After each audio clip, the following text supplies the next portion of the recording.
Do you ever feel like you just don't have quite enough room in your Jeep, or it's a little difficult to get in and out of? I'm about 6'2", and this isn't the most comfortable ergonomics seating position, especially with a big puffy coat on or just getting in and out. The steering wheel on these old Jeeps is a little bit intrusive. It's a 17-inch wheel, which is good for leverage, and they look great, but if you want a little bit more space, Kaiser Willys has a new option that's part of the Willys owner product line, and it's a super high quality steering wheel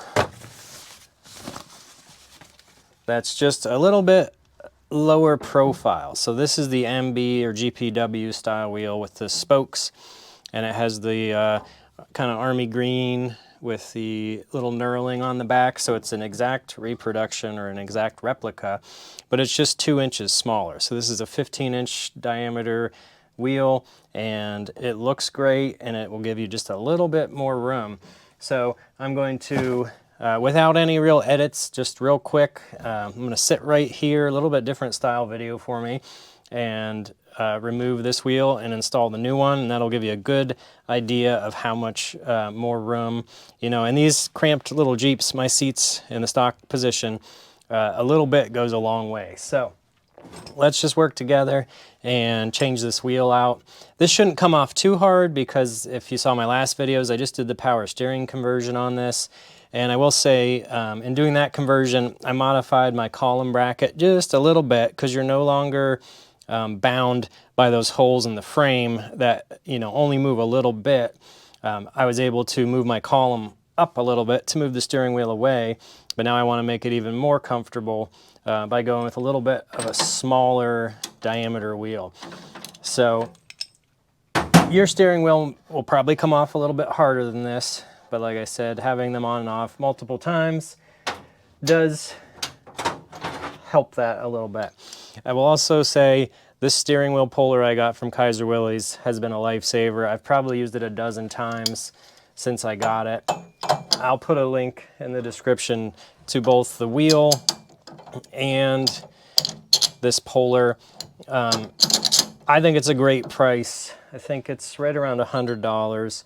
And if you've ever taken a Willys steering wheel off, you know how challenging it can be. And also, you don't want to damage your wheel, because most of the time when we take the steering wheel off, it's going right back on. We're just working on something, replacing a column bushing, or a lot of times when we, when I say we, I mean the Jeep community, when we remove the tub, we often need to remove the steering wheel and slide the column over. So there's a many number of reasons why you take it off, and this puller really streamlines that process if you can get the nut on.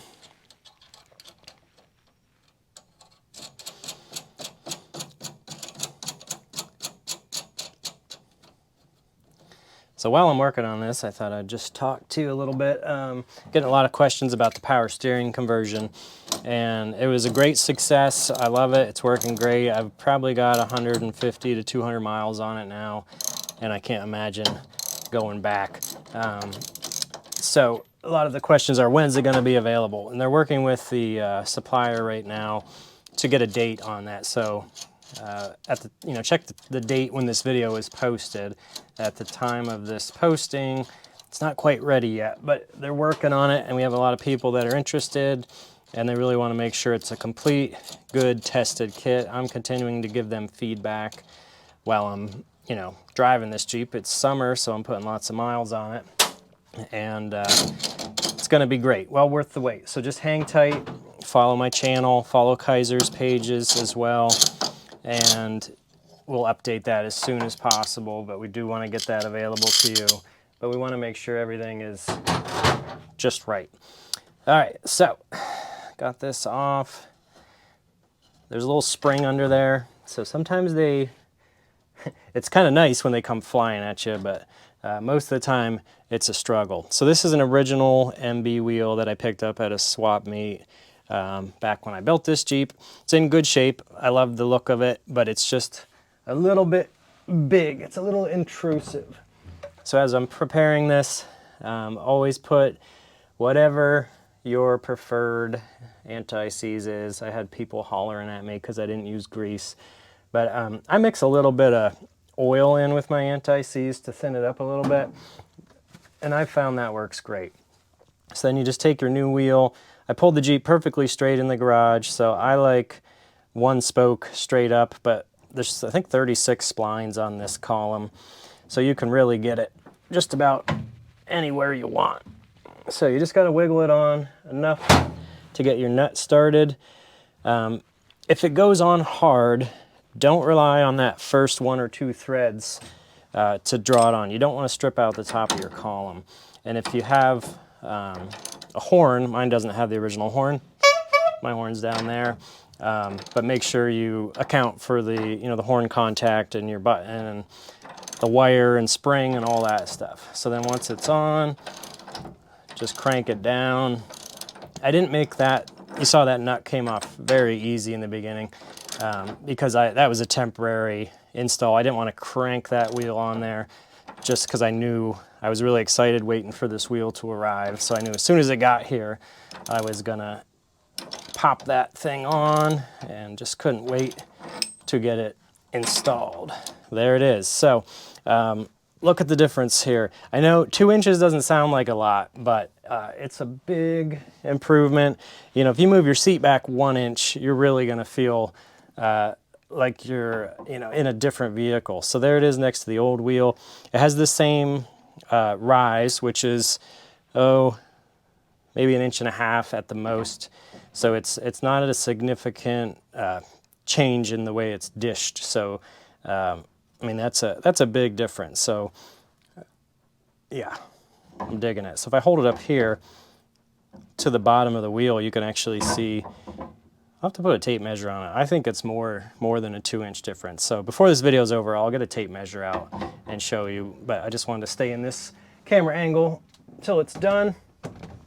So there it is. And with the power steering setup, I know there was concern about losing leverage.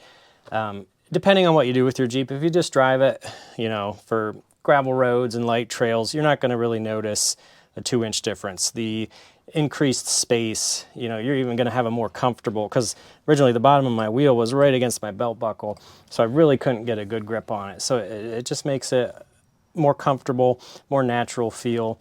So I'm really excited to just put some more miles on this, enjoy this smaller wheel. So I'm gonna grab a tape measure and I'll show you the actual measurement differences. So let's start just measuring right across the center of the original wheel.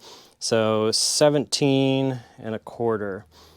So I'm not, trying to make sure I have it exactly centered. But yeah, I'd say 17.25 is safe to say. That's pretty darn close. And now let's measure across the new wheel. And it's 15.25. So yep, that is accurate. That it's 2 inches smaller in diameter. And you can kind of get a good visual for that when I set it here like this. So you can see, well, let me see if I can get it to balance there. And I'll show you the actual belly difference. So down here at the bottom, it's 1.75 inches more belly room, and you'll have the same knuckle room to the windshield at the top. So just a vast improvement and a really fair price for the quality of this wheel and how good it looks and feels. I think it's a good investment. So I hope you found this video helpful. Those are 2 great items, both the steering wheel puller and the low profile steering wheel. So make sure you check out the description below for links to both of those products and use code RedEyeGarage10 to save 10%. My code does not expire and it works on all categories. It's not a regular sale, it's just a flat code that always works, and I really appreciate all those who use it. Feel free to ask questions in the comments, and as always, thanks for watching. Catch you later.